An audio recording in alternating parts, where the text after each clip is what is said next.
안녕하세요. 오늘도 산살롱을 찾아주셔서 감사합니다. 결혼 5개월 만에 이혼을 선택한 남성입니다.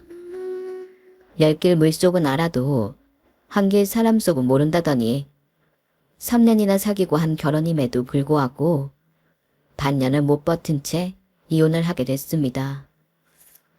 주변에선 섣부른 결정이 아닌가 걱정들을 하시는데 저는 그렇게 생각하지 않아요.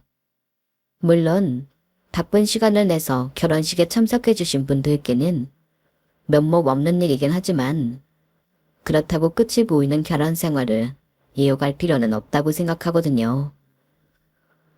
제가 이혼 얘기를 꺼냈을 때 아내는 울면서 제게 매달렸어요. 예전 같으면 아내의 눈물에 마음이 약해질 법도 했지만 짧은 결혼 기간 내내 아내한테 하도 질린 터라 그 눈물이 곱게 보이지 않더라고요. 마치 아버의 눈물 같았거든요. 그러니 어쩌겠어요. 조금이라도 미워하는 마음이 덜할 때 깔끔하게 헤어지는 게 낫죠. 혹시 지금 결혼을 생각하고 계신 분들이 있다면 제 얘기에 귀 기울여 주셨으면 합니다. 반면교사라고 저희 결혼 실패담을 통해 여러분들은 더 나은 선택을 할 수 있었으면 하거든요. 저희 부모님은 배운 것도 없고 가진 것도 없는 분들이셨어요. 정말 밑바닥에서부터 시작해 지금의 부를 이루신 분들이니까요. 저희 아버지는 돌도 되기 전에 친척집에 양자로 보내졌어요. 그 사실을 까맣게 모르고 있다가 12살이 되고서야 알게 되었고요. 그날도 평소처럼 친구들과 학교에서 공차기를 하고 해질 무렵에야 집으로 돌아왔는데 대문 앞에 허름한 차림의 아주머니가 앉아 계시더래요. 누구시냐고 물었지만 아주머니는 질문에는 대답도 않고 되려 저의 아버지 이름을 물어보셨다더군요. 그래서 이름을 알려드렸더니 저희 아버지 손을 잡고는 한참을 우시더래요. 별 희한한 아주머니가 다 있구나 생각하곤 얼른 집으로 뛰어들어갔는데 그 얘기를 전해 들은 할머니가 한 걸음에 대문 밖으로 달려나가셨대요. 하지만 아주머니는 이미 사라지고 난 뒤였죠. 그리고 그날 밤 아버지는 부모님을 통해 믿기 힘든 얘기를 듣게 된 거예요. 자신이 부모님의 친자식이 아닌 양자라는 사실을요. 너희 집엔 너 위로 자식이 5이나 있었단다. 삶이 궁색해서 입 하나 줄이는 것도 큰 도움이 되는 형편이었지. 우리 집은 너도 알다시피 딸만 3단이니? 그래서 너희 부모가 먼 친척벌 되는 우리 집으로 널 보낸 거란다. 죽는 날까지 연락 않겠다고 약속하더니 이제 와서 널 찾아온 이유가 뭔지 궁금하지만 그래도 이거 하나만은 똑똑히 알아둬라. 넌 우리 자식이다. 비록 네 엄마가 배 아파 낳은 자식은 아니지만 그래도 우리는 단 한순간도 널 남의 자식이라고 생각한 적 없어. 애비 말 무슨 뜻인지 알겠지? 당시엔 가난 때문에 자식을 잘 사는 친척집으로 보내는 집들이 종종 있었던가 봐요. 저희 아버지도 그중 하나였고요. 품에 안고 배굴리는 것보다는 남의 집에 보내더라도 삼시세끼 배부르게 먹고 사는 게 낫겠다고 생각해 한 선택이었겠지만 부모한테 버려진 저희 아버지 마음은 그렇지 않았나 봐요. 비록 가난 때문이라고는 해도 자식을 남의 집에 보내놓고 지금까지 연락 한 번 없었던 부모님을 쉽게 용서할 수가 없었대요. 그래서 가슴 한 구석에 친부모에 대한 미움을 키우게 되었죠. 하지만 사람 마음이 그렇잖아요. 모르면 모를까 자신에게 친부모가 있다는 사실을 알고 어떻게 없었던 일인 것처럼 살겠어요. 말로는 밉다고 해도 막연한 그리움이 생기는 건 어쩔 수 없는 거겠죠. 그래서 친모가 다녀가고 몇 년 뒤 부모님을 졸라 친부모님이 사는 곳을 찾아갔대요. 내신 부모님과 형제들이 자신을 반겨줄 거라고 기대했었는데 막상 본가에 가보니 아무도 자신을 반기지 않더래요. 오히려 아들을 찾아간 아내 탓을 하시더라네요. 하여간에 옆편이 하는 짓하곤 거긴 뭐하러 찾아가서 분란을 일으켜. 네 애미 찾아온 거라면 소용없다. 이미 세상 떠나고 없는 사람이야. 그러니 혹여 땀만 품을 생각 말고 그 집에서 살 생각이나 해. 근데 넌 부모 찾아온 놈이 빈손으로 왔더냐? 그쪽 집에서 너 여기 간다니까 뭐 챙겨준 건 없고? 그런 거 없습니다. 에라이, 하여간에 있는 것들이 더 야박하다니까. 저리 비켜라. 길 먹고 서 있지 말고. 10수년 만에 처음 만난 친부는 매정하게도 저희 아버지를 밀치고 밭으로 나가버리셨고 자신과 이목구비가 비슷한 두 형과 누나는 저희 아버지를 멀뚱멀뚱 쳐다보기만 할 뿐 멀리서 온 동생한테 물 한 잔도 내주지 않고 홀대했다고 하더군요. 그날 나는 내 손으로 부모도 버리고 형제도 버렸다. 10수년 만에 찾아온 아들한테 빈손으로 왔냐고 묻는 아버지가 세상에 어딨냐? 형들도 그렇고 누나들도 그렇고 혹시라도 내가 그 집에 눌러 앉을까봐 전전긍긍하는데 기가 막혀서 화도 안 나더라. 없이 산다는 게 그런 거다. 부모고 형제고 돈 앞에서는 아무것도 아닌 거야. 그날도 너무도 큰 상처를 입은 아버지는 집으로 돌아온 뒤 고등학교 진학도 포기하고 돈벌이에 나섰어요. 마침 그 무렵 양부모님이 하시던 가게가 잘못되면서 가세가 기운 상황이라서 양부모님께서도 고등학교 진학을 강요하지는 않으셨다고 하더군요. 그렇다고 저희 아버지가 가족을 부양해야 할 정도로 집이 힘든 건 아니어서 생계에 대한 부담을 갖지는 않았대요. 그러다가 18에 홀로 서울로 상경하면서부터 생계에 대한 고민을 하게 되신 거죠. 가진 것도 없고 배운 것도 없으니 일자리 구하는 것도 힘들고 하루 벌어 하루 사는 생활이 이어지면서 점점 더 악에 받쳐 살게 되었죠. 짜장면 배달부터 신문 배달, 공사판 막노동과 도배, 장판, 이삿짐 나르는 일까지 정말 안 해본 일이 없이 돈 주는 일이라면 뭐든 하고 사셨어요. 그런 탓에 저희 아버지는 지금도 손에 지문이 없을 정도예요.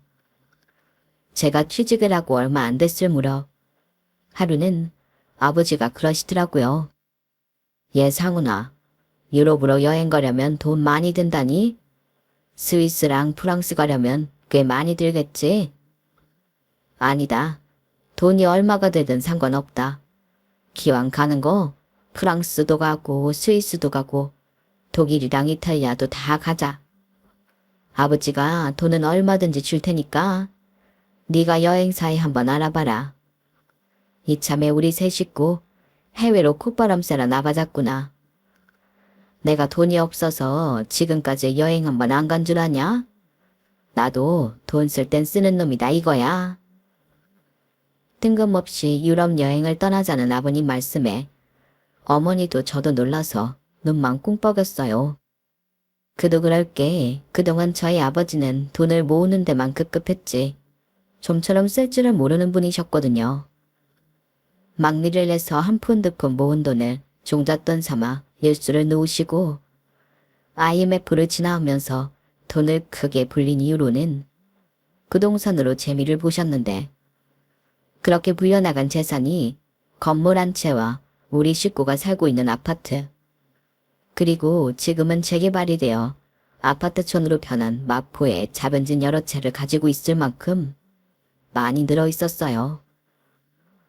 이후에는 그 집들이 수십 배 불어나서 엄청나게 큰 재산을 모을 수 있었고요. 그런데도 늘상 어머니한테 먹는 거 입는 거로 스트레스를 주곤 하셨죠. 우리가 언제부터 경기미를 먹고 살았다고 그 비싼 쌀을 사다 놨라. 그리고 전기세는 또 왜 이렇게 많이 나오는 거야? 안 쓰는 전기 제품은 코드 뽑아놓으라고 했잖아. 아유, 물은 또 얼마나 펑펑 써대는지 수도세 나오는 거 좀 봐. 이러니 내가 잔소리를 안 할 수 있겠냐고. 누가 보면 저의 어머니가 꽤나 사치를 부리며 살림을 엉망으로 하시는 분으로 알겠지만 실상은 그렇지 않았어요. 어머니 역시 없는 집에서 자라 돈을 모으는 건 잘해도 쓸 줄은 모르는 분이셨거든요. 그런데도 아버지 눈에는 늘 헤프게 돈을 쓰는 사람처럼 보였던가 봐요. 아무튼 이렇게 돈 쓰는 걸 무서워하시던 아버지가 유럽 여행을 가자고 하시니 기분이 이상하더라고요. 사훈아, 네 아버지 머리가 잘못된 거 아니니? 전기세 무서워 땀을 비오듯 흘리면서도 에어컨 한 번 안 켜는 사람이 유럽 여행이라니. 세상 살고 볼 일이다. 아버지가 뜬금없이 유럽 여행을 가자고 하신 건 다름 아닌 친구분들 때문이었어요. 저희 아버지랑 자주 만나시는 친구분들이 몇 분 계신데 다들 장가게나 파타야로 패키지 여행을 다녀와서는 아버지 앞에서 그렇게 자랑을 하셨던 모양이에요. 그냥 자랑만 하셨으면 될걸 굳이 저희 아버지를 긁어대며 한 소리를 하셨던 거죠. 이놈아, 죽으면 빈손으로 갈 거 그 많은 재산 웅터지고 살면 뭐하냐. 네가 아무리 돈이 많아봐야 구중궁궐에 사는 거지 새끼밖에 더 돼. 하여간에 무식해서는 돈 안 쓰고 지지리 궁상만 떨 줄 알지 네가 할 줄 아는 게 뭐 있냐? 이에서 못 배운 놈들은 어디가 티가 나도 난다고 그러는 거다. 언제 돈을 써봤어야 알지. 뭐야 이놈아, 거지 새끼? 내 집에서 삼시세끼 다 먹고 사는데 내가 왜 거지야. 궁상은 네가 궁상이지. 꼴랑 싸구려 패키지 여행 한번 다녀온 것 같고 온갖 생색은. 이놈아, 나는 마누라랑 아들 데리고 유럽으로 가려고 했어. 왜 이래? 스위스도 가고 프랑스에 가서 에펠탑도 보고 그 뭐냐, 무너진 베를린 장벽도 다 보고 올 거라고. 뭘 알고 까불어야지. 아이고, 이게 또 어디서 구라를 쳐. 유럽 여행? 그게 돈이 얼만데 너 같은 구두쇠가 유럽 여행을 간다는 거냐? 그래, 어디 한번 가봐라. 이젠 하다 대도 않는 거짓말까지 다 하는 걸 보니 니놈도 갈 때까지 다 간 모양이다. 유럽 여행은 무슨? 제주도도 한번 못 가본 놈이 니놈이 유럽 여행을 가면 내 손에 장을 지진다. 친구분 말에 발끈한 아버지는 계획에도 없는 유럽 여행을 감행하셨고 그 덕에 어머니와 저는 꿈도 못 꾸던 유럽 구경을 하게 되었어요. 그렇게 떠나게 된 저희 가족의 첫 해외여행은 시작부터 난관에 봉착하고 말았어요. 대학 졸업할 때 방콕으로 졸업여행을 다녀온 게 해외여행의 전부인 저는 그래도 부모님 앞에서만큼은 자신 있는 척 연기를 했어요. 사실 저도 속으론 많이 떨리고 걱정이 됐는데 말이에요. 편하게 가자면 여행사 패키지로 가면 될 테지만 저도 아버지를 닮아서 그런가 그러기 싫더라고요. 불필요한 일정이 많으면서 가격만 비싼 패키지 여행을 가려니 돈이 아까웠거든요. 그래서 직접 여행 준비를 하게 되었어요. 차량을 렌트해서 직접 운전을 하면 교통비도 절감되고 가고 싶은 곳으로 이동도 수월할 것 같아서 국제면허증도 준비하고 최대한 장거리 비행에 지치지 않도록 숙소도 고심해서 골랐어요. 그런데 여행을 떠나기 전부터 생각지도 못한 문제가 생긴 거예요. 저와 어머니는 출국 심사를 마치고 면세구역으로 나왔는데 저보다 먼저 자동 출국 심사를 받으셨던 아버지가 몇 분이 지나도 안 나오시지 뭐예요. 여권 스캔하고 지문 인식만 하면 되는 간단한 일인데 왜 이렇게 시간이 걸리나 하고 혼잣말을 하려는데 마침 아버지가 출국장 문을 열고 나오시더라고요. 아버지, 왜 이렇게 늦으셨어요? 무슨 일이 있는 줄 알았잖아요. 그러자 아버지를 모시고 면세구역으로 나온 공항 직원이 제게 그러는 거예요. 아드님이신가 보네요. 어르신이 손에 지문이 없으셔서 지문 인식이 안 됐어요. 다행히 처리됐으니까 이제 모시고 가셔도 됩니다. 어르신, 좋은 여행 되세요. 그 말을 듣자 순간 울컥했어요. 내가 왜 진작 그 생각을 못했을까 싶더라고요. 우리 아버지 손엔 지문이 없다는 걸 알고 있었는데 말이죠. 아버지가 어떻게 살아오셨는지 누구보다 잘 아는 저였기에 공항 직원의 말을 그냥 휘어들을 수가 없었으니까요. 이제는 비행기 1등석도 손쉽게 탈 수 있을 정도로 많은 부를 이루셨지만 아버지의 가난은 여전히 그 손에 남아있다는 생각이 들었어요. 아버지는 자신의 창피함 치부를 들킨 사람처럼 고개를 숙인 채 말없이 걸어가셨어요. 꿈에 그리던 생애 첫 해외여행을 떠나는 순간인데 하필 그 순간 불우했던 자신의 과거를 마주한 아버지는 축 처진 어깨로 면세구역을 걸어가시는데 그 모습을 가만히 보고만 있을 수만은 없더라고요. 그래서 아버지 곁으로 달려왔어요. 야, 그동안 잘 몰랐는데 우리 아버지 정말 대단한 분이시네. 이 손 하나로 저 밑바닥에서부터 이 높은 데까지 올라오신 거잖아요. 아버지, 이 손이 그 일을 해낸 거예요. 덕분에 엄마랑 저도 아버지 따라 유럽 여행도 가고. 그러니까 아버지 손에서 사라진 지문은 그동안 열심히 잘 살았다는 의미의 훈장인 셈인 거예요. 아버지, 같은 남자로서 정말 존경합니다. 평소 무뚝뚝하던 아들이 그날따라 말이 많아진 걸 보고 아버지도 눈치채셨을 겁니다. 제가 아버지를 위로하고 있다는 사실을요. 잠시 말이 없으시던 아버지는 이내 밝은 표정으로 그러셨어요. 하긴 내가 어려서부터 손재주하는 타고났단 소리를 듣던 놈이니까. 이 손으로 연탄도 나르고 신문도 돌리고 마장일에 도배일까지 안 해본 게 없어. 마포에 있는 그 건물도 말이야. 따지고 보면 이 손으로 죽어라 이래서 산 거란 얘기지. 지문이랑 맞받고 내 재산이야. 장하고 기특한 손이지. 그 말씀을 하시면서 아버지 눈가에 축축하게 눈물이 고였어요. 그동안 내가 쓰고 입고 누리던 모든 것들이 아버지의 지워진 지문에서 비롯됐다는 걸 깨닫자. 그동안 괴팍하고 돈밖에 모른다고 생각했던 아버지가 다르게 보였어요. 빈말이 아니라 정말 존경하는 마음을 가지게 되었죠. 그래서 저도 아버지 못지않게 당당히 내 가정을 꾸리고 일궈 나가리라 마음먹었어요. 아내를 만난 건 이제 슬슬 나도 결혼을 해야겠다고 생각하던 즈음이었어요. 아내는 우리 회사와 거래하는 광고회사의 계약직이었는데 인물도 뛰어났지만 무엇보다 성실한 사람 같았어요. 정직원도 아니고 2년간의 계약 기간이 끝나면 회사를 떠날 사람인데도 회의 때 가장 먼저 도착해서 회의 준비를 하고 사수들이 빼먹은 자료까지 자신이 꼼꼼히 챙길 정도로 열정과 센스가 돋보이는 사람이었어요. 이렇게 일이 잘하는 사람이 왜 아직 정직원이 못 되었는지 의아할 정도였어요. 그대는 아내의 성격이 앞과 뒤가 다르다는 걸 몰랐기 때문에 그런 거지만요. 협업을 하다 보니 일주일에 두세 번은 만나게 되고 식사 자리도 자주 갔다 보니 아내와는 자연스레 대화도 자주 나누게 되었어요. 다 같이 식사를 하게 될 때면 아내는 늘 손수 냅킨을 뽑아 그 위에 수저와 젓가락을 가지런히 올려주곤 했어요.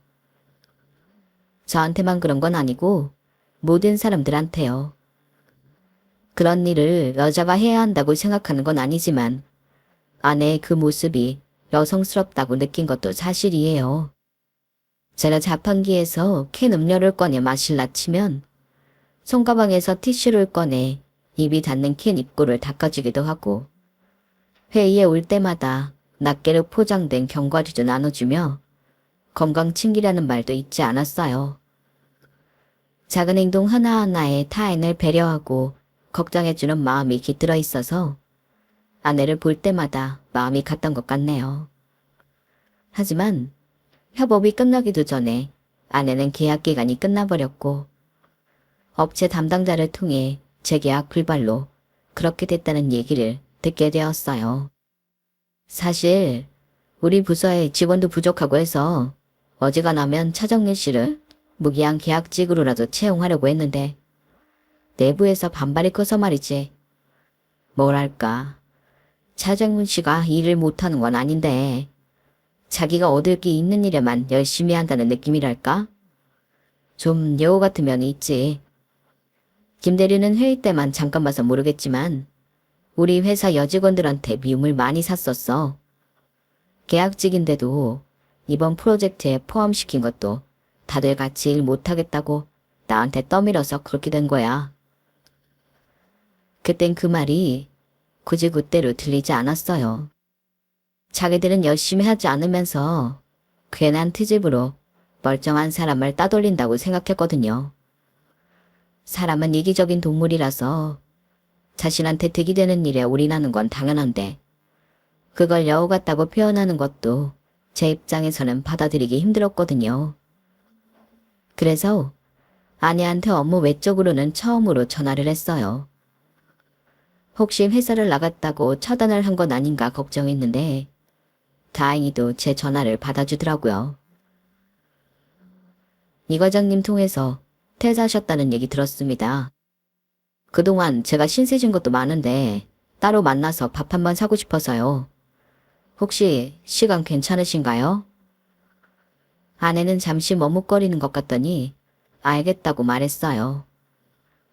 그렇게 그 주말 강남역 앞에서 만나 함께 밥도 먹고 영화도 보고 간단하게 술도 한잔 했습니다. 회사에서 봤을 때와는 조금 다른 이미지였지만 오히려 그 모습이 더 좋아 보이더라고요. 남자 앞에서 고분고분한 타입이 아닌 자기 주장도 강하고 쾌활하기까지 한 모습이 참 매력적이었어요. 이런 사람과 함께라면 인생을 즐겁게 살 수 있을 것 같다는 생각이 들어서 그날 결혼을 결심하게 되었죠. 물론 아내한테 당장 결혼을 하자고 한 게 아니라 나랑 사귀어 보는 게 어떠냐고 물었어요. 나이 차이가 6살이나 나서 거절당하지 않을까 걱정을 했는데 아내가 흔쾌히 그러자고 하더라고요. 그렇게 3년간 우리는 연애를 했고 만나는 기간이 길어지는 만큼 서로에 대한 확신도 강해졌어요. 다만 아내가 아직 나이가 어리고 직업적으로 자리를 잡지 못해서 결혼 얘기는 마음에만 담고 있었죠. 그런데 하루는 아내가 그러는 거예요. 오빠도 내가 계약직이라서 부모님께 소개하기 창피해? 솔직히 결혼시장에서 계약직은 직장인으로도 안 쳐주잖아. 아니야. 우리 부모님은 그걸로 사람 판단하는 분들도 아니고 내가 너랑 같이 일을 해봤는데 네 능력을 모르겠니? 정직원이 아니면 어때? 그런 건 하나도 상관없어. 그럼 왜 결혼하자는 말 안 해? 나랑은 연애만 하고 결혼은 딴 여자랑 할 생각인 거야? 조건 좋고 집안 좋은 여자로? 그런 거 아니라니까. 난 단지 네가 일적으로 고민이 많은 것 같아서 자리 잡고 나면 그때 프로포즈 하려고 했어. 정말이야. 정말? 그런 거라면 나 일에 미련 없으니까 지금 당장 프로포즈해. 아내가 일에 대한 미련이 사라진 건 그럴 만한 이유가 있었기 때문이에요. 지난 3년간 저와 연애를 하는 와중에도 아내는 몇 번이나 직장을 옮겼어요. 2년 계약직이었음에도 기간을 온전히 채우지 못하고 입사와 퇴사를 반복하며 떠돌이 직장인으로 살아야 했죠. 물론 그때마다 각각의 이유는 있었어요. 아내가 억울하게 퇴사를 강요당한 일들도 있었고 하루빨리 그만두는 게 낫다 싶을 정도로 엉망인 회사도 있었거든요. 그럴 때마다 아내는 지난 날을 후회했어요. 차라리 졸업을 유예하고 취업 재수를 했더라면 하는 아쉬움이요. 정규직이 아닌 계약직으로 사회생활을 시작한 탓에 그 꼬리표를 떼는 게 쉽지 않았거든요. 이제는 나이도 들어서 젊은 대학 졸업 예정자들과 경쟁을 하는 게 더 어려워지기도 했고요. 한마디로 아내는 취직이 아닌 시혼을 선택한 거예요. 결혼하고 싶은 여자가 생겼다는 말에 저희 부모님은 쌍수 들고 환영을 하셨어요. 내 아들이 좋다는 여잔데 반대할 이유가 뭐 있겠냐면서요. 아내가 저희 집에 처음 인사를 오던 날 아버님은 기분이 좋으셨는지 평소보다 약주를 많이 하셨어요. 그리고는 생각지도 못한 약속을 하셨죠. 기분이다. 니들 신혼집으로 35억짜리 펜트하우스 내주마. 하나뿐인 내 아들이 결혼을 한다는데 부모가 돼선 그 정도도 못 해주겠니? 증여세니 뭐니 걱정할 거 없다. 니 예비가 다 알아서 정리해 줄 테니까. 어차피 나나 네 엄마 죽으면 그게 다 너한테 갈 거 아니니. 조금 일찍 준다 생각하지 뭐. 예, 며느리야. 대신 너도 이거 하나만 약속해다오. 내가 돈이 드는 일이라면 뭐든 해줄 테니까 네 시어머니나 나나 나이 먹어도 모른 척 하지 말고 자주자주 들여다봐 다오. 내 친구놈들은 벌써부터 실버타운이니 뭐니 노후 대책을 해야 한다고 난리들이다만 난 그런데 들어가기 싫다. 내 자식 가정 이루고 행복하게 사는 모습도 보고 싶고 앞으로 태어날 내 손주들 자라는 모습도 지켜보고 싶거든. 어떻게 내 부탁 들어주겠니? 그러자 아내는 생글거리며 말했어요. 에휴 아버님, 그 집이 뭐 저 좋으라고 주시는 건가요? 아버님 아들한테 주시는 거지. 그러지 마시고 제가 약속 지킬 테니까 저한테도 선물 하나 해주세요. 뭐가 좋을까? 아, 저 벤츠 사주세요. 그럼 평생 아버님 어머님을 떠받들며 살 테니까요. 허, 우리 며느리가 아주 흥정을 잘하는구만. 그래 기분이다. 내가 벤츠 한 대 뽑아주마. 대신 집에도 자주 찾아오고 못해도 한 달에 2-5번은 밥도 같이 먹고 해야 한다. 할 수 있겠지? 당연하죠. 집이랑 차도 주신다는데 그 정도 못하겠어요?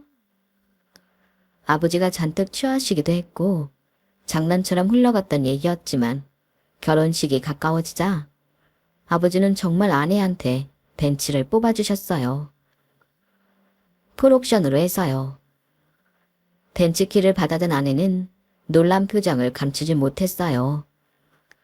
그동안 제가 아내한테 저의 아버지 재산이 어느 정도 규모인지 말한 적이 없었던 탓에 아내는 그날의 약속을 술지정 정도로 받아들인 것 같더라고요. 텐트하우스나 벤츠 정도는 아버지 재산을 생각해 볼 때 아무것도 아니란 걸 아내는 몰랐으니까요. 그렇다고 아내 앞에서 세세하게 내 부모 재산을 떠벌릴 생각은 없었어요. 마치 넉넉치 않은 처가 앞에 두고 돈 자랑을 하는 것처럼 보일까 걱정이 됐거든요. 그래도 어느 정도 눈치가 있는 사람이라면 저의 아버지 재산이 꽤 된다는 건 눈치챘을 거예요. 우리 부부는 원래 결혼식을 우리가 가진 예산에 맞는 소규모 예식장에서 하려고 했는데 그마저도 아버지께서 대신 예식장비를 내주셨거든요. 그냥 평범한 웨딩홀도 아닌 인류 호텔에서요. 예식 비용만 해도 억대가 나오는 곳이라서 저는 한사코 거절을 했지만 아버지는 완강하셨어요. 중국집 배달하면서 손님이 남기고 간 음식으로 배 채우던 김상만이가 이렇게 성공했다는 걸 보여주고 싶어 그런다.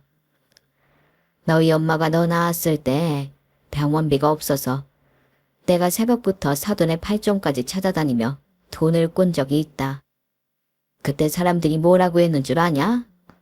당장 먹고 죽을 돈도 없으면서 애는 잘도 싸질렀다고 비아냥대더라.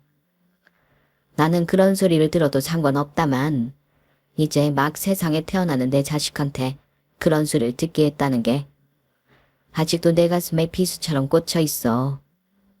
이참에 그 사람들 다 불러서 니들이 돈 없다고 무시하고 막말했던 김상만이가 이렇게 보란듯이 성공했다는 걸 확실히 보여줄 참이다. 그러니 이번만큼은 애비 말 들어라.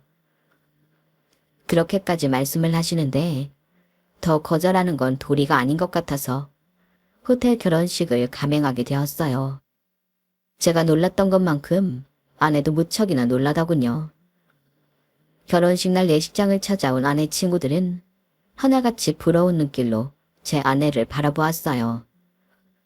기집애, 우리과 동기들 중에 유일하게 정규직이 안 돼서 고개도 못 들고 다니더니 이렇게 돈 많은 남자 만나 인생 역전하게 될 줄 누가 알았겠니? 그러게나 말이야.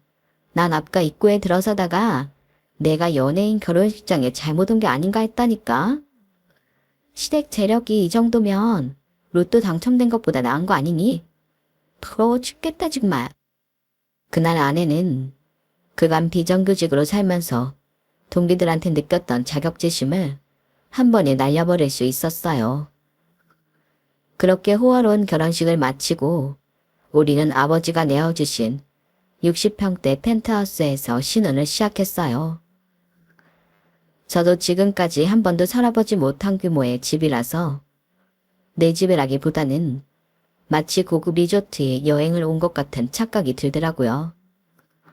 더군다나 저희 아버지가 입주하기 전에 리모델링까지 싹 해주셔서 더더욱 그럴 수밖에 없었어요. 방이 3개, 욕실이 2개, 거실이 양쪽으로 2개나 있고 저원도 앞뒤로 2개나 있는 집이라서 우리 2사람이 살기엔 너무도 큰 집이었어요. 그런데 집 구조를 보니 미묘하게 2집 같은 한 집이라는 생각이 들더라고요. 중앙 통로를 기점으로 방 2개짜리 집 한 채와 방 하나짜리 집 한 채를 교묘하게 이어놓은 것 같았거든요. 아니나 다를까 결혼하고 얼마 뒤 어머니께서 그러시더라고요. 실은 그 집 리모델링 할 때 네 아버지가 일부러 그렇게 만드신 거란다. 방 2개짜리 큰 집은 니들 부부가 쓰고 나머지 방 하나짜리 한 채는 네 아버지랑 나랑 들어가 살려고 말이야.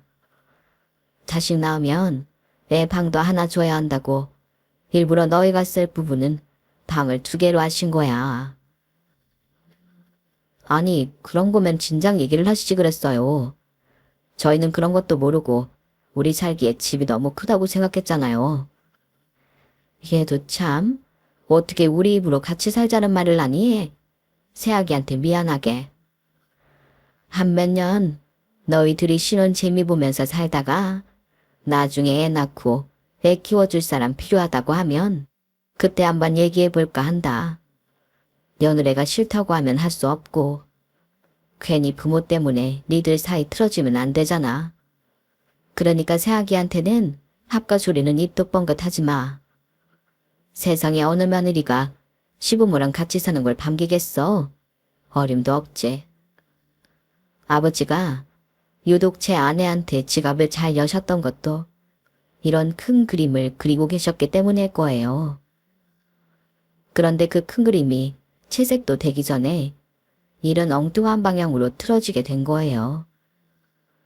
결혼한 지 3개월쯤 됐을 무렵이었는데 아내가 느닷없이 저희 부모님 댁에 발걸음을 끊겠다고 폭탄 선언을 하지 뭐예요. 아니 이번 명절에 우리 집에 안 가겠다니 그게 무슨 소리야? 무슨 소리긴 안 가겠다는 얘기지. 자기 한국말 못 알아들어? 솔직히 자기는 모르겠지만 나 자기 집에 가는 거 불편해. 우리 갈 때마다 어머님이 반찬 싸주시는 것도 싫고 아버님이 애는 언제 가질 거냐고 묻는 것도 싫다고. 아니 그깟 반찬 좀 받아오는 게 뭐가 그렇게 싫다고 그러는 거야. 자기가 잘 먹으니까 어머니 딴은 생각해서 챙겨주신 건데 그 마음을 몰라서 이러는 거야? 잘 먹어? 솔직히 난 자기 엄마가 해주는 음식 하나도 입에 안 맞아. 그래서 그나마 먹을 만한 거 찾아서 뿌역뿌역 먹었던 거라고. 내가 이런 말까지는 안 하려고 했는데 자기가 시작한 거니까 말은 해줄게. 자기네 예전엔 엄청 가난했다며? 그래서 그런가? 어머님이 해주시는 음식이 다 구질구질하다고 할까? 고기도 먹어본 놈이 먹는다고 못 먹고 살아서 그런가? 음식이 하나같이 좀 그래. 자기도 알잖아. 내 친정이 지금은 가세가 기울었지만 전에는 꽤 잘 살았다는 거. 나 어릴 때부터 먹는 건 최고급으로만 먹고 자랐어. 치즈도 수입치즈만 먹었고 갈비도 늘 하는 소갈비만 먹었다고. 근데 자기 집은 아직도 돼지갈비 먹더라. 돈이 있으면 뭐래. 아직 먹고 사는데 빈곤이 덕지덕지 붙어있는 거야. 가난은 버려도 몸에 밴 그 흔적은 못 지우는 거야. 그 말을 듣는데 이 여자가 정말 내가 아는 그 여자가 맞나 싶었어요. 결혼하고 불과 석 달 만에 벌어진 그 일로 저는 아내와 거리감을 느끼게 되었어요. 물론 아내는 제가 그러한 생각을 하고 있다는 걸 모르는 것 같았지만요. 결혼하고 처음 맞는 명절에 시댁에 가지 않겠다는 아내를 보니 이래서 집집마다 명절만 되면 그렇게 싸우는구나 싶더라고요. 그래도 처음 명절인데 인사라도 드리고 오자고 몇 번이나 달래봤지만 아내는 요지부동이었어요. 큰소리 내고 싸우기 싫어서 결국 저만 부모님 댁으로 갔더니 부모님이 걱정 어린 표정으로 물으시더라고요. 왜? 며느리가 어디 아픈 거니? 그러지 않고서야 결혼하고 첫 명절인데 너만 혼자 보낼 리가 없잖아. 어디가 얼마나 아픈 거니? 감기 기운이 좀 있는 것 같아서 약 먹고 쉬라고 했어요. 죄송해요, 어머니. 죄송할 게 뭐 있니? 아픈 사람 굳이 데려올 필요는 없지. 음식은 엄마가 다 해놨으니까 갈 때 며느리 먹을 것 좀 싸가라. 돼지갈비가 얼마나 맛있게 됐나 몰라. 아니에요. 싸주지 마세요. 그 사람 어차피 못 먹어요. 저는 아내한테 들은 말이 있어서 그렇게 말을 했을 뿐인데 순간 아버지가 벌떡 자리에서 일어나시더니 겉옷을 챙겨 입으시는 거예요. 여보, 집에 과일 좀 있지? 그거 종류별로 좀 챙겨. 아무래도 내가 애들 집에 가봐야 하겠어. 감기 기운이 있다는 게 암만 해도 그건 것 같거든. 아, 드디어 내가 손주를 안게 되는구나. 아, 뭐해? 빨리빨리 안 챙기고. 아버지가 당장이라도 달려갈 것 같은 기세로 나오자 겁이 덜컥 났어요. 아내가 멀쩡히 집에 있는 걸 보면 아버지 성격에 가만히 안 있을 것 같았거든요. 그래서 필사적으로 말렸는데 이번엔 어머니께서 과일이며 먹을 걸 잔뜩 싸들고 나오시면서 그러는 거예요. 애 가졌을 땐 감기약도 조심해야 돼. 간 김에 배랑 대추 좀 넣고 푹 삶아서 먹여야겠다. 얘 뭐하니? 빨리 내려가서 차에 시동 걸지 않고. 부부는 일심동체라고 아버지에 이어 어머니까지 아이 임신으로 단정 지으시더라고요. 이제 와서 아프다는 건 거짓말이라고 할 수도 없어서 하는 수 없이 부모님을 모시고 집으로 향했어요. 부모님이 해주신 집이었지만 정작 두 분은 한 번도 집 구경을 제대로 하신 적이 없어서 엘리베이터를 타고 올라가는 내내 어머니는 잔뜩 기대하는 눈치셨어요. 말로만 들었지 펜트하우스가 어떻게 생긴 건지 오늘에야 처음 보겠네. 그 모습을 보니 더더욱 죄송해서 말문이 막히더라고요. 그렇게 엘리베이터에서 내려 카드키를 누르고 집으로 들어갔는데 현관에 신발이 여러 개 놓여있지 뭐예요. 집에 손님이 왔나 싶어 집안을 살피며 큰 거실 쪽으로 갔는데 장인어른이 거실 안마의자에 누워 주무시고 계시지 뭡니까? 그리고는 안쪽 주방에서 아내 목소리가 들렸어요. 펜트하우스? 하, 웃기고 있네. 시댁에서 이렇게 큰 집을 왜 우리한테 신혼집으로 줬겠어. 자기들은 다 쓰러져가는 25평 아파트에 사는 주제에. 이게 다 나 기죽이려고 그러는 거야. 못 사는 친정 무시해서 그러는 거라고. 얜 또 무슨 말을 그렇게 하니? 너희 시아버지가 무식하기는 해도 그렇게 머리 굴려가며 사람 괴롭힐 사람은 아닌 것 같더라. 그나저나 집이 참 크고 좋다. 방도 많던데. 엄마랑 아빠도 여기 들어와 살고 싶다 이해. 그래? 그럼 내가 그이한테 말해볼게. 그이가 내 말이라면 꼼짝도 못하잖아. 나보다 나이가 6살이나 많은 늑다리 아저씨인데. 젊은 여자랑 사귀면 말이라도 잘 들어야지. 안 그래? 엄마, 솔직히 말해서 나 우리 집 그렇게 망하지 않았으면 그이랑 결혼 안 했을 거야. 엄마도 알잖아. 나 연하 좋아하는 거. 게다가 시아버지고 시어머니고 너무 없이 살아서 그런가 하는 행동이 너무 빈티가 난다니까. 같이 다닐 때마다 얼마나 창피한 줄 알아? 특히 어머니는 옷 입고 다니는 것 좀 봐. 나 같으면 돈을 줘도 안 입을 것 같은 옷들을 그렇게 아껴가면서 입는다니까. 정말 수준 차이 나서 같이 어울리기 힘들어. 하긴 결혼식 때 보니까 좀 그렇긴 하더라. 세상에, 자식 결혼식인데 유행 다 지난 한복을 입고는 사람들 앞에 서 있는데 내가 더 창피하더라. 그치? 역시 우리 엄마는 나랑 잘 통한다니까. 엄마, 그이도 오늘 안 올 텐데 아빠랑 여기서 자고 가라. 내가 시댁 안 간다고 했더니 삐져가지곤 뭐라고도 안 하고 혼자 시댁으로 가더라. 가서 뭐라고 둘러댔는지 궁금하네. 그때였어요. 지금까지 조용히 얘기를 듣고만 계시던 아버지가 다 들으라는 듯 큰 소리로 말씀하셨어요. 상훈아, 어디서 네 처목소리가 들리는 것 같지 않니? 감기에 걸려서 꼼짝도 못한다더니 이제 좀 나아진 모양이구나. 그러자 아내와 장모님이 주방에서 달려나왔어요. 이미 두 사람이 나눈 뒷담화를 다 들어버린 저희 부모님은 잔뜩 성이 난 얼굴로 제 아내와 눈도 마주치지 않으셨어요. 장모님은 낭패가 머린 표정으로 도망갈 궁리만 하고 계셨죠. 결국 양가 부모님은 서둘러 댁으로 들어가셨고 저는 아내한테 처음으로 화를 냈어요. 최정년, 너 정말 이 정도밖에 안 되는 애니?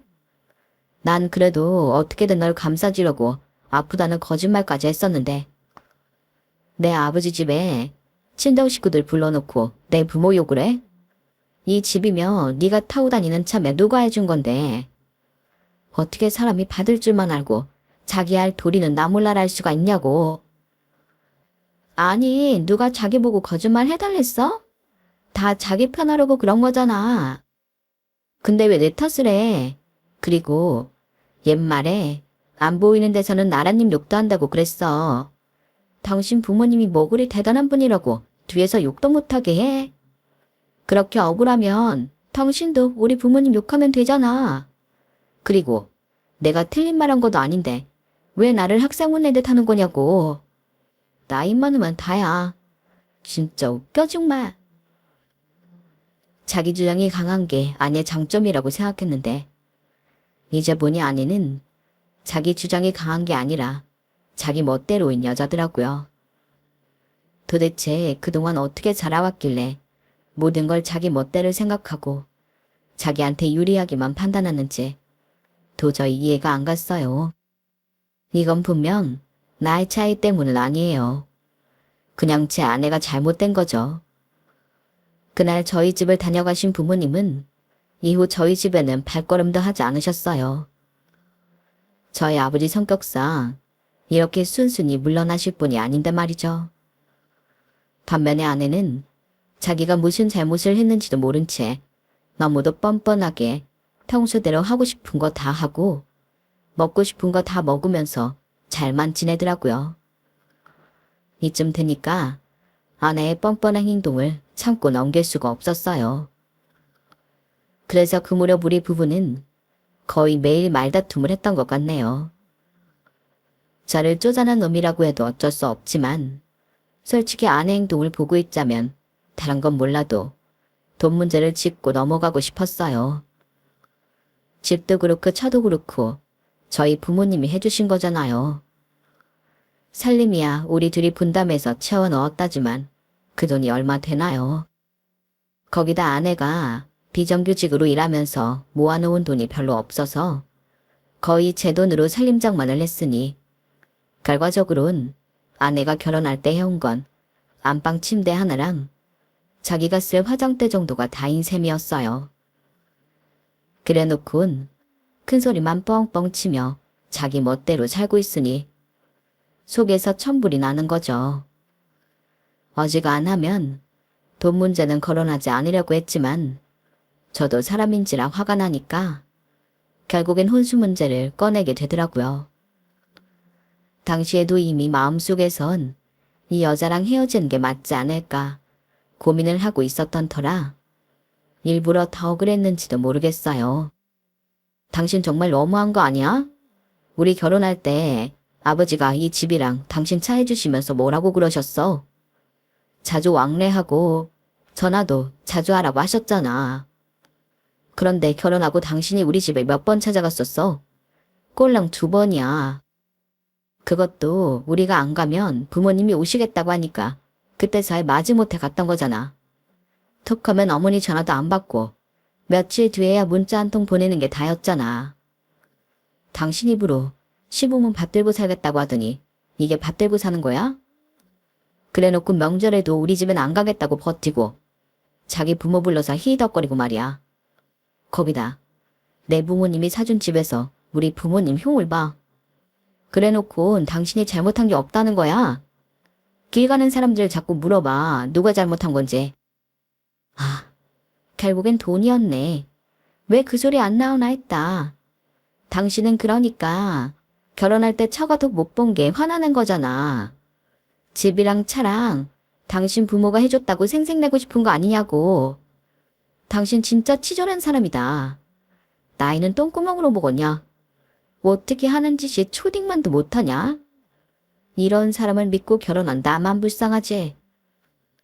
이런 식으로 아내는 뭐가 문제인지 제대로 파악조차 하지 못하는 사람이었어요. 말다툼을 하다 보면 아내는 늘 자기 생각에 따라 논점을 흐트러뜨리며 궤변을 늘어놓았죠. 툭 하면 자기 부모가 해준 집이랑 차 가지고 생색내는데 따지고 보면 오히려 내가 손해라고. 당신 나이 많잖아. 그렇다고 키가 크기래 잘생기기를 해. 직장도 그저 그런 수준인데 그런 주제에 젊고 예쁜 여자랑 살려면 뭘로 만회해야겠어? 돈밖에 더 있어. 나는 내 젊음을 당신한테 내준 거고 당신은 거기에 상응하는 돈을 내는 거라고. 집을 내 명으로 해주는 것도 아니고 그렇다고 내 친정의 생활비를 대주는 것도 아니면서 무슨 생색을 그렇게 내는 건지. 그리고 말이 났으니 말인데 내가 처음부터 당신 부모님 멀리했어? 자기 부모님이 날 귀찮게 해서 그런 거잖아. 나 아직 30도 안 됐는데 볼 때마다 애는 언제 가질 거냐. 직장은 아예 그만둔 거냐. 시시콜콜 참견하고 짜증나게 했잖아. 같이 밥 먹는 문제만 해도 그래. 당신 부모님 모시고 밖에서 밥 먹을 때마다 내가 얼마나 창피했는지 알아. 몸에 냄새 다 배는데 굳이 마포까지 가서는 돼지갈비 먹자고 그러고 거기 가서도 굳이 예전에 못 살던 시절 내기 꺼내가며 돼지갈비집 앞에 지날 때마다 그렇게 먹고 싶었는데 돈이 없어서 못 먹었다는 소리를 하는데 그렇게 궁상을 떠는 사람들 앞에서 밥이 목구멍 거 넘어가겠어?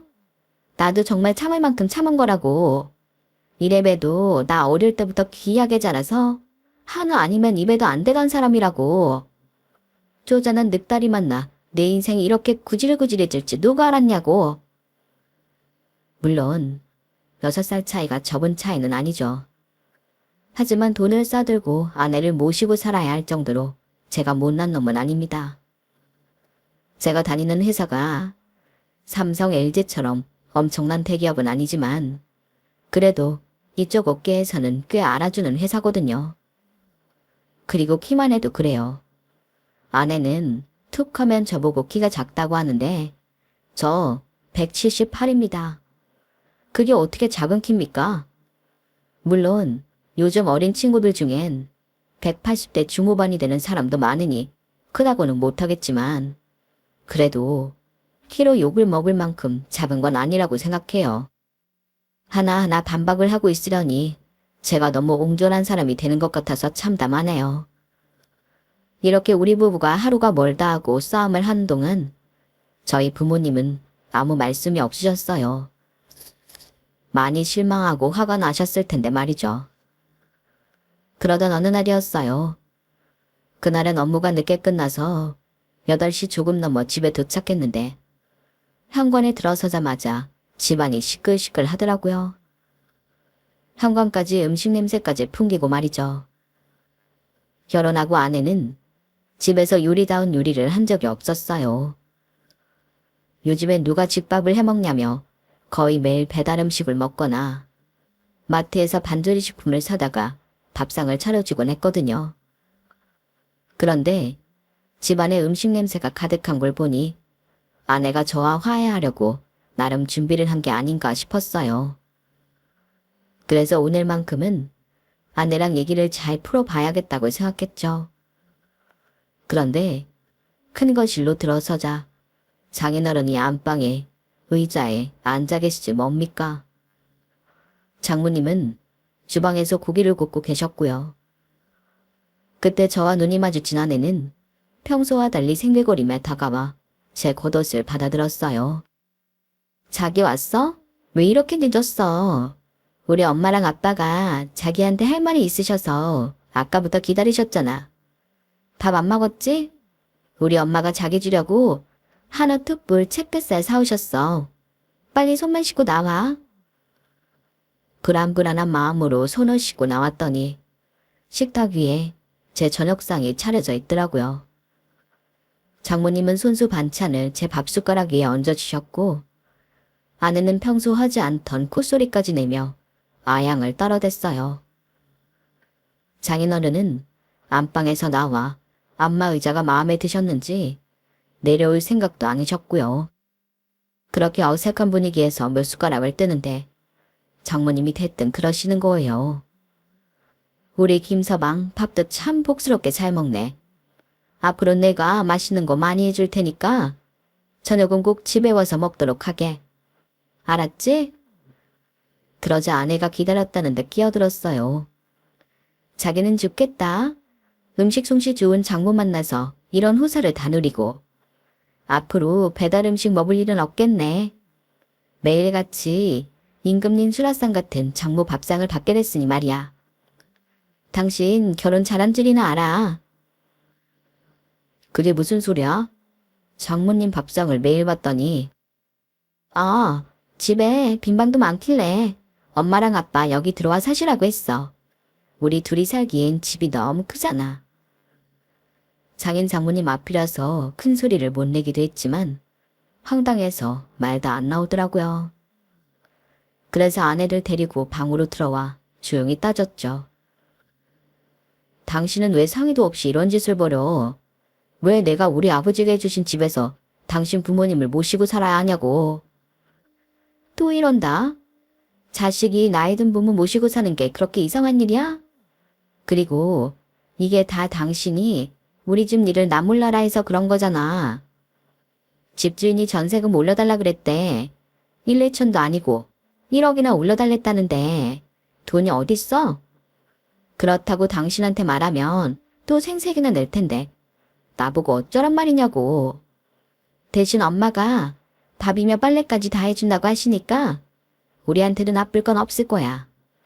우리 엄마 아빠가 공짜로 사는 건 아니란 얘기야. 아내는 성질을 내고는 방을 나갔어요. 순간 숨이 턱 막히더라고요. 이제 더는 이 여자랑 못 살겠다는 생각이 들었어요. 그래서 그 길로 부모님 댁으로 가 이혼 결심을 전했죠. 저희 부모님도 제 뜻에 반대를 안 하시더라고요. 아니, 오히려 그동안 저 모르게 일을 준비해 오셨더라고요. 장인 장모님이 우리 집에 들어오고 일주일이 조금 지난 어느 날, 마침 그날은 주말이라 저도 집에 있었는데 낮 시간에 인터폰이 울렸어요. 미리 연락을 받았던 저는 얼른 문을 열어주었죠. 그날도 장인어른은 안마의자에 앉아 있었고 아내와 장모님은 소파에 앉아 드라마 재방송을 보고 있었어요. 누가 보면 우리 집이 아니라 처가인 줄 알겠더라고요. 그때 주차장에서 올라온 손님이 현관 벨을 눌렀고 저는 기다렸다는 듯 문을 열어주었어요. 부동산 중개사와 집을 보러 온 40대 부부였죠. 제가 사람들을 이끌고 집 안 곳곳을 보여주자 아내가 눈에 불을 켜고 제게 달려왔어요. 당신 지금 뭐 하는 거야? 이 사람들은 다 뭐냐고. 왜 남의 집 안방까지 열어보고 난리야. 누구긴 이 집 살 분들이지. 나 집 내놨어. 이 집 팔고 본가로 들어가려고. 뭐? 누구 맘대로. 난 싫어. 난 자기 부모님 집에 안 들어갈 거라고. 그리고 집을 팔면 우리 부모님은 당장 갈 곳도 없는데 어쩌라는 거야. 그야 자식인 당신이 알아서 할 일이지. 그걸 왜 나한테 물어. 아, 그리고 당신은 내 부모님 집에 안 들어가도 돼. 우리 이혼하면 남남인데 당신이 왜 내 부모님 집에 들어가 살아. 내 부모님이 자선사업가도 아니고 일도 않고 놀고 먹는 남의 집 딸까지 책임질 이유는 없는 거잖아. 안 그래? 자기가 당신 집에서는 귀한 딸인가 몰라도 우리 부모님한테는 그저 능력도 없는 주제에 염치까지 없는 백수일 뿐이거든. 아, 그리고 당신 차도 팔 거야. 어차피 명의도 내 앞으로 되어 있고 보험도 내 이름으로 돼 있어서 파는데 문제 없겠더라고. 혹시나 해서 하는 말인데 차에 대한 소유권을 주장할 생각이라면 안 하는 게 좋을 거야. 애초에 우리 아버지가 당신한테 차를 뽑아주셨을 때 거기에 대한 조건도 있었는데 당신이 하나도 이행을 안 했잖아. 게다가 보험료며 차 유지비도 다 내 돈으로 들어가는데 당신이 권리 주장할 부분은 하나도 없는 거라고. 아, 안방 침대랑 화장대는 당신이 가져가. 그게 당신이 이 집에 들고 들어온 유일한 혼수였으니까. 이혼 서류 당신 화장대 위에 올려놨으니까 속히 정리해줬으면 해. 그 말을 끝으로 저는 손님들을 모시고 집을 나섰어요. 다행히 집이 마음에 든다고 하셔서 바로 계약을 진행하게 되었거든요. 그날 밤 아내는 제 앞에서 무릎까지 꿇고 싹싹 빌었지만 이미 아내의 본 모습을 봐버린 저는 손톱만큼도 마음이 흔들리지 않더라고요. 그러자 자기 부모님을 대동하고 저희 부모님 집까지 찾아가 울고 짜며 저 좀 말려달라고 애원을 했던 모양이에요. 하지만 이 집을 파는 것부터 이혼 전문 변호사를 고용하는 것까지 다 저희 부모님이 준비하신 거란 얘기를 듣고는 악을 쓰고 대들며 위자료 내놓으라고 적반하장을 부리기 시작했죠. 결국 보다 못한 아버지는 경찰에 신고를 했고 아내와 장인 장모님은 제 부모님 집에서 쫓겨나고 말았어요. 불과 며칠 전까지만 해도 내 부모 집에서 떵떵거리고 살던 아내와 장인 장모는 결국 월세집을 구해 나가게 되었어요. 그 정도 보증금으로는 전셋집을 구하기 어려웠던 모양이에요. 사실 작은 평수로 구했으면 못 구했을 것도 없을 텐데 그놈의 허세 때문에 큰 집 구해 가려다 보니 그렇게 된 것 같더라고요. 돈을 쓰는 사람만 있지 버는 사람도 없는 집에서 월세는 어떻게 감당할지 모르겠네요. 뭐 이제 저와는 상관없는 일이지만 말이에요. 그리고 지난주에 저희 부부는 정식으로 이혼이 성립되었어요. 아, 그리고 집은 안 팔았어요. 애초에 그날 저희 집에 왔던 부동산 중개사와 중년 부부는 일당을 받고 연기를 해주신 분들이었거든요. 아내한테 위기의식을 느끼게 하려고 쇼를 했던 거였죠. 이렇게 짧고 굵었던 제 결혼 생활은 이렇게 끝이 났습니다. 남은 건 상처와 부모님에 대한 죄송함 뿐이네요. 솔직히 다시 결혼할 엄두는 나지 않습니다. 그저 지금은 부모님을 모시고 잠시 여행을 떠나고 싶은 생각뿐이네요. 새파란 바다가 펼쳐진 해변에 앉아서 모든 걸 훌훌 털어버리고 싶거든요. 제 마음을 털어놓고 나니 마음이 좀 낫네요. 지금까지 제 사연을 들어주셔서 감사합니다. 저보다 더 현명하신 여러분의 가정에 항상 행복이 가득하기를 바랍니다. 안녕히 계세요. 여러분, 사연 댓글에 응원과 현명한 조언 부탁드려요. 좋아요와 구독은 저에게 큰 힘이 됩니다. 오늘도 좋은 일 가득하세요.